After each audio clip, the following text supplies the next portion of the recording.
जिसका नाम था अयोध्या। वहाँ के राजा दशरथ थे। दशरथ की 3 रानियां कैकेयी, कौशल्या और सुमित्रा थी और उनके 4 पुत्र थे, राम, लक्ष्मण, भरत और शत्रुघ्न। उनमें से श्री राम सबसे बड़े थे। दशरथ चाहते थे कि श्री राम राजा बने, परंतु कैकेयी ऐसा नहीं चाहती थी और अपने वर्षों पुराने वरदान के सहारे उन्होंने दशरथ को श्री राम को 14 वर्ष के लिए वनवास और भरत को राज्य दिलाने के लिए मना लिया। दशरथ अपने वरदान के आगे झुक गए, क्योंकि उनकी सूर्यवंश की एक प्रथा थी कि रघुकुल नीति सदा चली आए, प्राण जाए पर वचन न जाए। इसलिए उन्हें 14 वर्ष श्री राम को 14 वर्ष के लिए वनवास भेजना पड़ा। श्री राम के साथ माता सीता और श्री लक्ष्मण भी चले गए। इस दौरान भरत और शत्रुघ्न अपने ननिहाल में थे।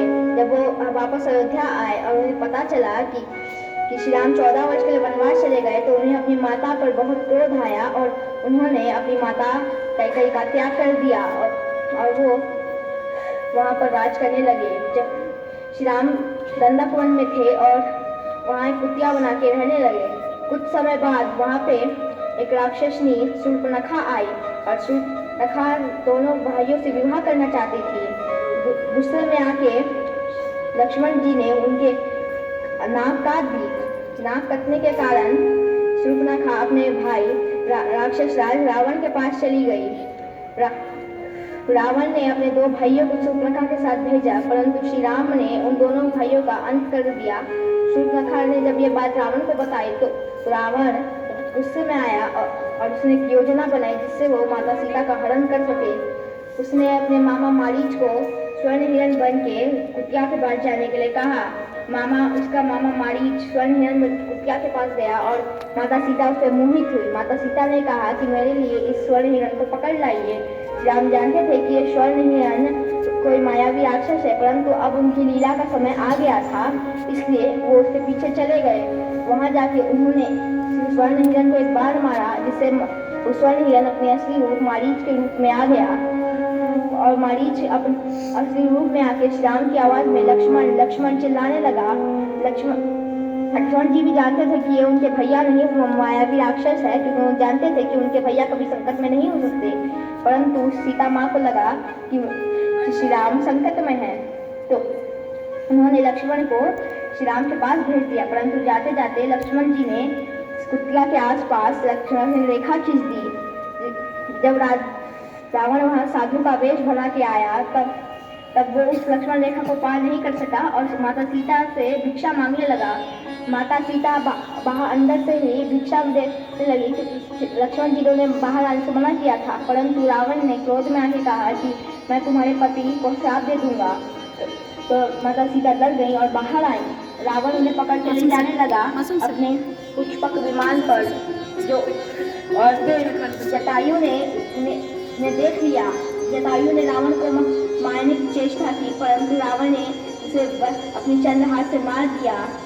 जब श्री राम और लक्ष्मण माता सीता को ढूंढ रहे थे, तब उन्हें घायल जटायु मिला। जटायु ने सारी बात बताई और वो चित्रकूट पर्वत की ओर आ गए सीता माँ को ढूंढते ढूंढते।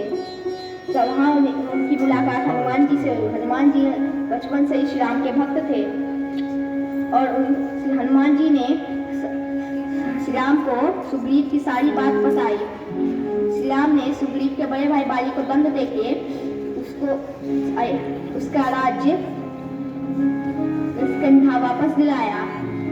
इसके बदले में सुग्रीव ने अपनी सारी सेना माता सीता की खोज में लगा दी। माता सीता की खोज में हनुमान जी ने एक छलांग में 100 योजन दूर लंका पहुंच गए और लंका पहुंचते ही वहां उन्हें राम नाम का जप सुनाई दिया, जिससे वो आश्चर्यचकित हुए। और वहां उन्हें विभीषण जी मिले, जो ये जप कर रहे थे। तो उन्होंने बताया कि माता सीता अशोक वाटिका में है। वो अशोक वाटिका में गए और वहां उन्हें माता सीता मिली। हनुमान जी ने माता सीता को श्री राम की दी हुई अंगूठी दी, जिससे माता सीता बहुत खुश हुई। और हनुमान जी जब वहाँ से जाने लगे, तब उन्हें बहुत भूख लगी और उन्होंने पूरी अशोक वाटिका को उजाड़ दिया। अशोक वाटिका जो अशोक वाटिका पे पहरा दे रहे थे, वो असुर को उन्होंने मार दिया। फिर रावण ने अपने सबसे पराक्रमी पुत्र मेघनाथ को भेजा और मेघनाथ और हनुमान जी के बीच घोर युद्ध हुआ।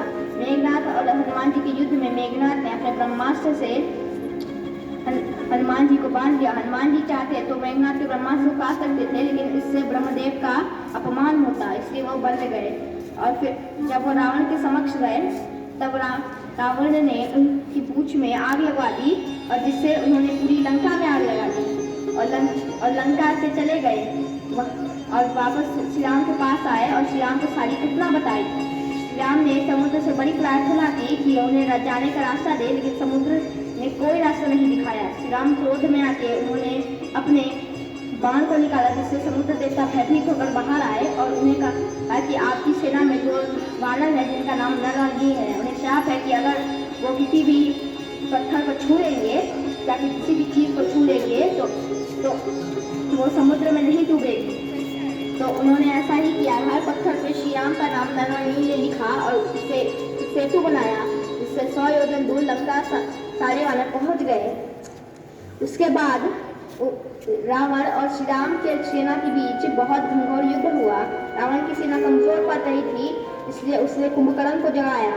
जब विभीषण भी उनकी सेना में जुड़ गए थे, क्योंकि उन्हें पता था कि ये रावण ये जो कर रहे हैं बहुत गलत है, और इसी कारण से रावण ने उन्हें निकाल दिया था अपने राज्य से। जब उन्होंने देखा कि कुंभकर्ण युद्ध करने आ रहे हैं तो उन्होंने उन्हें समझाने का बड़ा प्रयास किया, परंतु कुंभकर्ण नहीं माने और रोते हुए विभीषण जी को वापस भेज दिया।